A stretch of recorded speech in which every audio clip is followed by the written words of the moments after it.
G'day humans, Chris Stead here. Today I'm going to build and review the Passo shoe cabinet 8-door white. This is from Fantastic Furniture. Now I've been looking for some sort of shoe solution for my family. There's 5 of us and the floor's just become covered in shoes. Sport shoes, school shoes, shoes covered in mud, thongs, sandals, reefs, flippers, like a lot. So there's just always shoes everywhere. It's a big major problem. I'm sure it is in your household too. You just can't find anywhere convenient for the shoes to go. You don't want them up in rooms and hidden away in cupboards. You just want them there in and out. So, been looking for a solution for a while, and I came across this as a new product. So new, in fact, that when I went to Fantastic Furniture to buy it, they didn't even have a demo installed yet because they only just received the boxes. Had a look online, couldn't find any information about it. Handful of little reviews.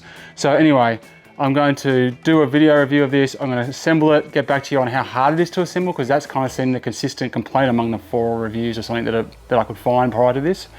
And also whether it's actually going to hold the shoes, because that's going to be really interesting, because I'm a size 12 and we were doing some measurements and my shoes were roughly half a centimetre too big. So I'm hoping they fit in at a slight angle. But it's got 8 spots and there's 5 of us, so there's going to be at least 1 spot each and then some sort of assembly of spots for beyond that. So we're going to see if this is the good solution for a family to solve their shoes. So let's dive in, take a look at my review of the Passo shoe cabinet 8-door white. So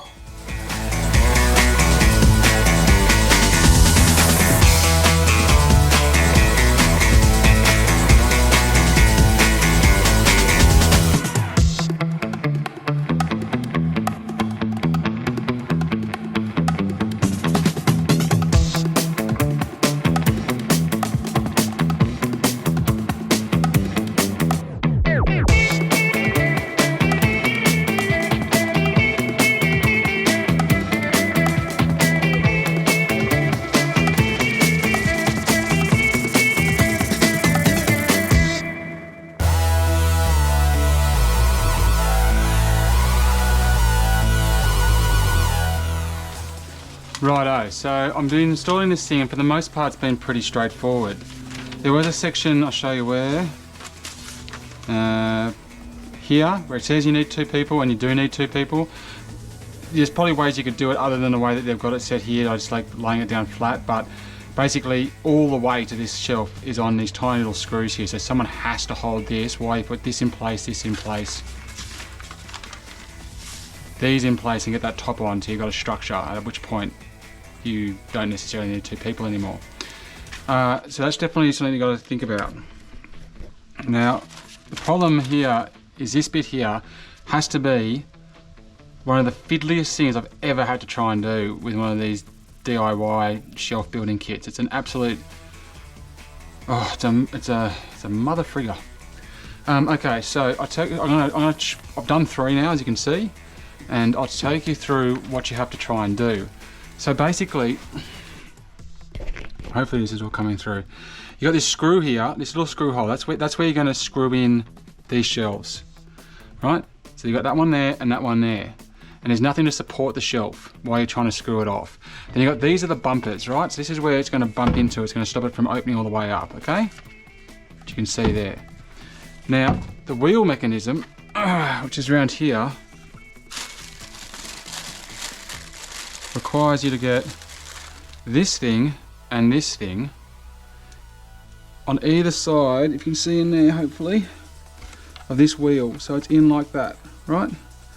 Okay, into that hole, where is it?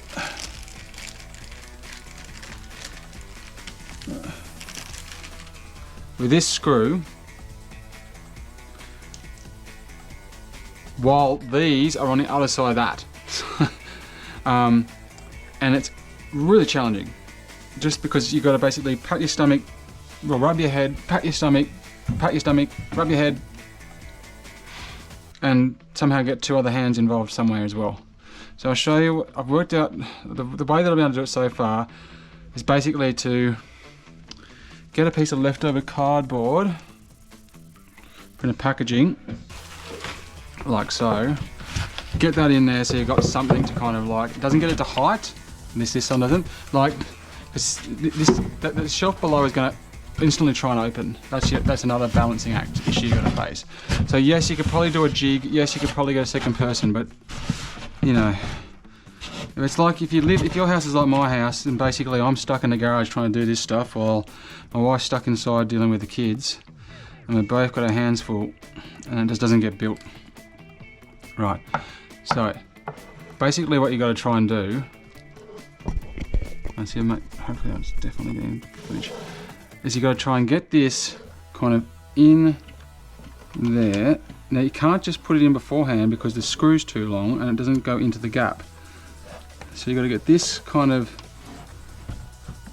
into the, and see how fiddly it is, right into the right spot there, and then while that's kind of there, then get this, so I'm pushing all my weight against that right now, trying to get it not to fall out of the place, then get that into the hole, then hold that screw so that it doesn't come loose, and then move it, and you can see it's already come out. God damn it, so fiddly. So try and get it into the hole, and then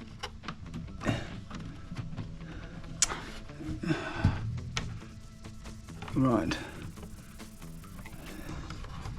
try and get it up into this hole. There, I found it by fluke that time. Oh. So you basically need to run the screw until you feel the hole, which is there, and then tie this in. Now, knowing that oh, see, I almost did it again. This has to be behind here. So we've got to get that up and over like that. My cardboard support's gone. Right, now I've got that in, like that.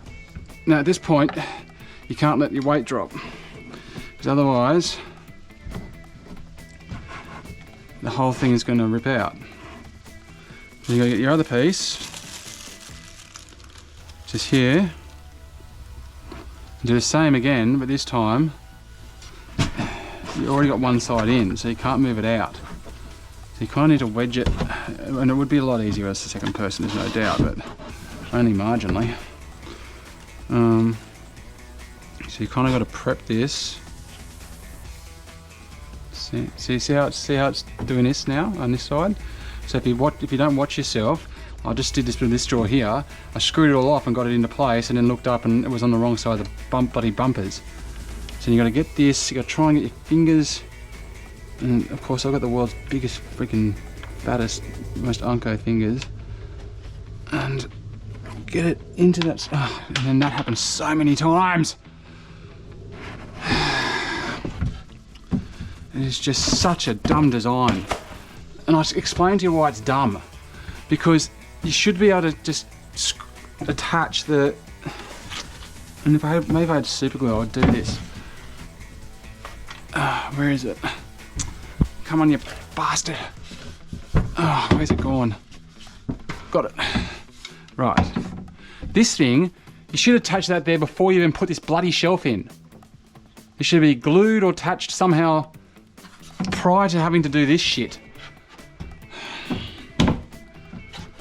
Alright, getting angry. Chillax, brah. Okay. Now I've done this, dropped this so many times because your fingers can't quite get to where they need to go. Alright, so basically you can get it just into the right spot there, and then you gotta hope that the thing doesn't drop by the time you get this in, which is okay, I got it, I think. Yeah. Right, now I've got to find the bloody hole. And you've got to kind of feel around for it. Because if you don't get the right hole, then I don't know how it's going to go when you try and open and close it. Because it won't be level with the first one. Right? That's my worry. And on top of that, if you're just slightly off and you start screwing into wood, there, got it. So if you can just get the screws sticking a little bit out, then you can kind of feel it hit the spot. And I've got my back bits in the right place. Okay. And then screw that off. And she's in the right place, just, look at that. Just getting it.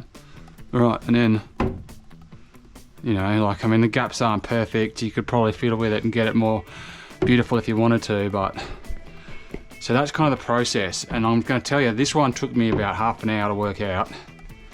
A lot of trial and error and a lot of fumbling around. And now that I've worked it out, at least I know what I'm doing, but it's still fiddly as hell. So you could get around it, I reckon, by crazy super gluing this in so that it doesn't knock off when you bump it. Or you can do what I'm doing, like this. One thing to note is, obviously there's a shelf missing here, so you can see it down here, I put it in. And at first I put this in, thinking it had to be in beforehand and then screwed it all off. But you can actually access the screws here to either take it out completely or change the angle of it so it's got big shoes, small shoes, whatever you want to do. So you can access that from here. So you don't have to install the shelf, the middle shelf, before you install the actual unit, which is really important because doing this sucked. Doing a hand in there. Okay, all right. So this is like I said, the rest of the installation was just long, but it wasn't particularly hard. But this bit, this is where I think people are putting the bad reviews down. I can see why, because it's really fiddly, it's really annoying, and it's unnecessary because they could have fixed it, found some way to fix it here properly first. Just a bigger thing with the drill, the hole in, with a circle in the middle or something. Anyway. Okay, so another sage-like piece of advice I wish I'd had at the start is it's definitely easier to put in the first one easier than the second one. So whichever one you do first is going to be a little bit easier because you can wedge it past here and try and kind of line it up better and then move it into place. But when you do the second one, you're also supporting all of the weight of the shelf while you're trying to do something. You literally need 3 or 4 hands. And it just becomes, you can see all the scratch marks on here from where I've had to kind of just fiddle around trying to find it. So the sage-like advice is, do your least favoured screwing hand first. So I'm right-handed, so I should be doing this one first because I've got to screw it in with my left hand. And then over here, I should be doing this one last. But I've been doing it the other way the entire time. So, yeah. Wish someone had told me that. 1, 2, 3, 4, 5, 6, 7 of those ago. Okay, so she is built and she is in position in the garage, right near where we walk in. This is where I want the kids to stop dumping their shoes and their shoes to be put away somewhere off the ground and easy to access. Now, the installation process was challenging, to be sure.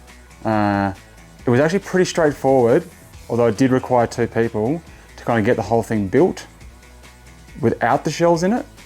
And it was pretty easy to do the shelves themselves, although it was really long, just to get, you know, to do 8 of them basically. A lot of screwing. But then to get these into here was an absolute mission. That was really challenging. Now, when I started down here, that first one, that probably took me about half an hour to work out. And I reckon it took me 25, 20, 15. And then by the time I got up here, I got these last 2 done in about, couple of, like 3 or 4 minutes each. So it does get easier.